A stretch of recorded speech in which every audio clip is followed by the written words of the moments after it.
Hello and welcome to another video. In today's video, we are going to be talking about how consumerism ruins our planet and our bank balance. So without further ado, let's get started. Now, if you watch anything, if you watch TV, if you watch YouTube, if you go on any social media, if you go out on the streets, the bus stop, the side of the buses, the side of taxi cars, you will notice that there is an infinite amount of advertisements. We are completely bombarded with adverts. In fact, we are so bombarded by adverts, it's apparently estimated that the average person will see 6,000 to 10,000 ads every single day. Yes, every single day. That does sound ludicrous. I mean, 6,000 ads every single day.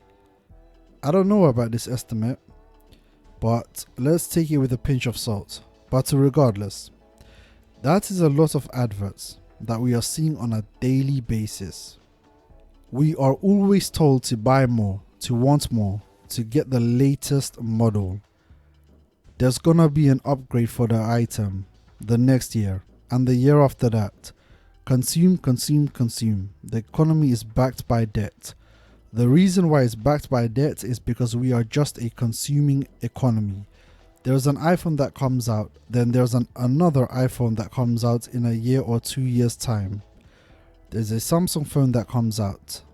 There's another Samsung phone that comes out in a year or two's time. There's a FIFA game that comes out, and then there's another FIFA game that comes out in a year's time. There's a model of a car that comes out, and then in a couple of years' time, there's another facelift version of it. Every single time, we are told to upgrade because we are worth it. We deserve it. Listen, we work hard to earn money. We need the money to provide us a life with financial security.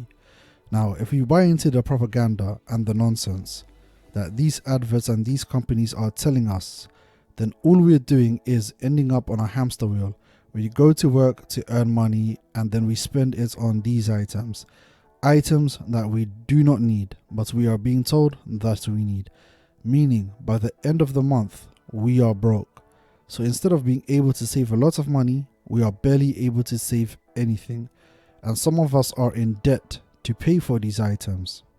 For example, take Christmas. Christmas is meant to be a religious period. It's meant to be a festive period. I have no idea when this gift-giving nonsense came about, because that's not the essence of Christmas. The essence of Christmas is not to give gifts. It's for your entire family to get together and to enjoy each other's company during a holy day in the Christian calendar. But all of a sudden, corporations came in and they hijacked it. For example, if you think about Coca-Cola during Christmas, who do you think about? You think about Santa Claus, you think about that massive Coca-Cola red lorry and the reindeers with Santa Claus. That classic advert they play every Christmas. You also think about the John Lewis Christmas ads. You think about the holiday presents. You think about the presents under the tree and how kids get excited. You think about kids writing a list to Santa Claus, telling Santa Claus that they've been nice. And the thing is, people go into debt for Christmas. People budget a lot of money, they save a lot of money, and then they blow it all on Christmas.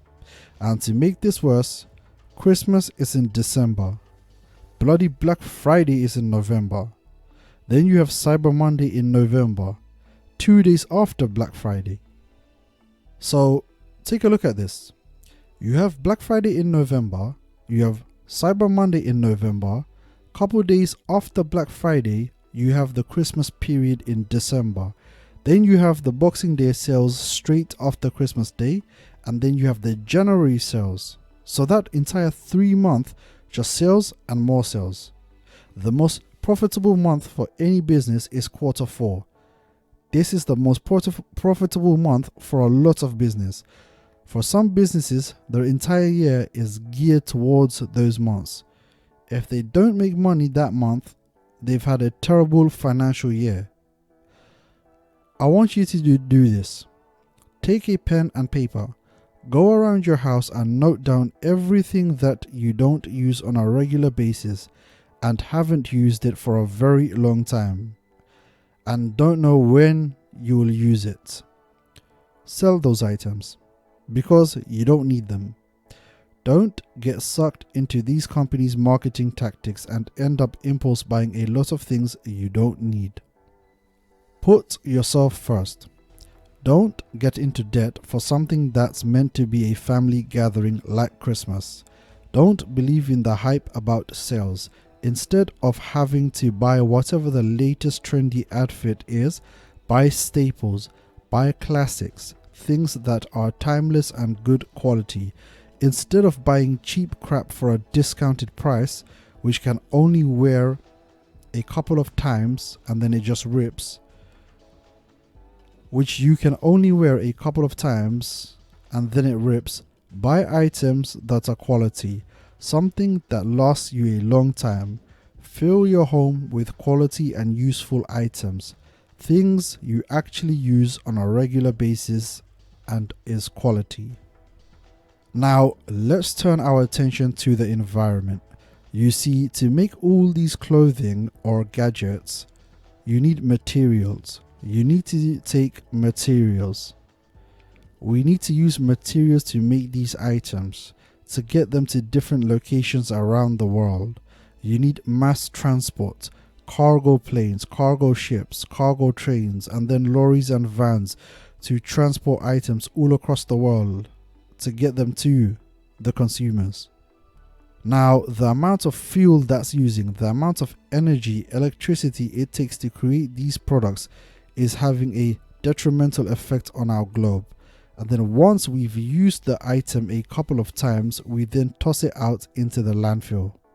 Things are ending up in the river, affecting the sea life. We are polluting this world with things we don't need or want. We just got suckered into buying because of tactics used on us such as discounts and bundle offers. You know what's crazy about overconsumption and this consumption culture that we have in the West is that it keeps you on the cycle. It keeps you on the working merry-go-round because you're working to earn money. You are then spending that money to buy all these items. By the end of the month, you have no money. So you have to go back to work again. Then you repeat the cycle. Now, the worst culprit, the thing that drains our money the most is not just one-off impulse buys. It's subscriptions. It's the monthly recurring payments we make. And nowadays, we are more and more moving towards subscription-based services. Netflix, Amazon Prime, Hulu, Spotify, just to name a few. And then you have gym memberships. You've got cars on lease or finance, house rent or mortgage, your mobile phone contract, all monthly expenses. You can even get clothing and furniture on buy now pay monthly deals. If you add all the things you are paying for monthly, then add the occasional Uber rides, takeouts, restaurant meals, monthly groceries with all your bills, that's a lot of money you are spending a month. It's reported that 78% of Brits are living paycheck to paycheck, and companies are always thinking of ways they can make you spend money. Amazon makes it so easy, just a click of a button and you've ordered. Tap your card, no need to enter a PIN or take out cash anymore. Even the way shops are designed is for us to buy more. Think about it. Why does all major supermarkets always reshuffle where they store the items? When you go to Tesco's, Asda, Sainsbury's, Waitrose, Marks & Spencer's, Lidl, Aldi and more, why do they always reorganize their shop floor?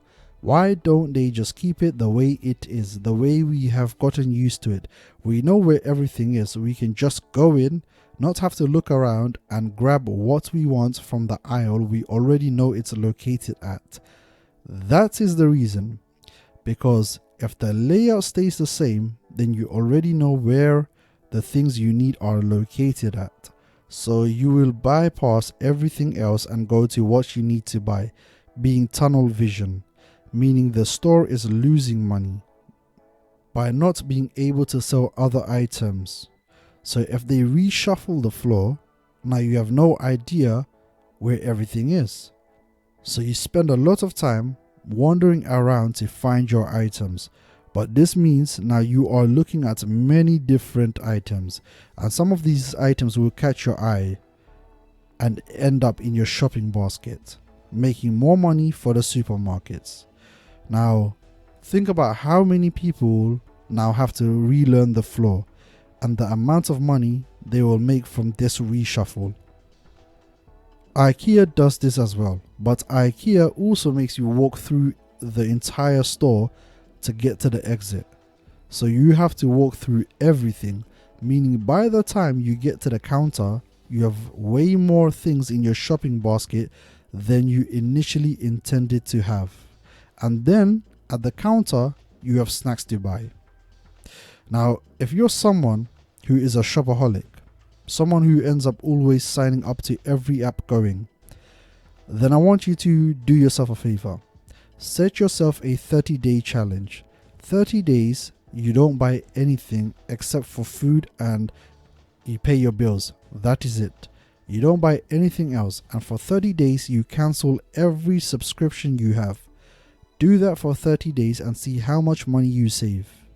And after 30 days, if you want to go back, then go back to consuming whatever you want to consume. But try it. I think you owe yourself that anyway. So that was the video. Hopefully it was insightful. If it was, then subscribe, like, let me know your thoughts in the comments section below, and take care.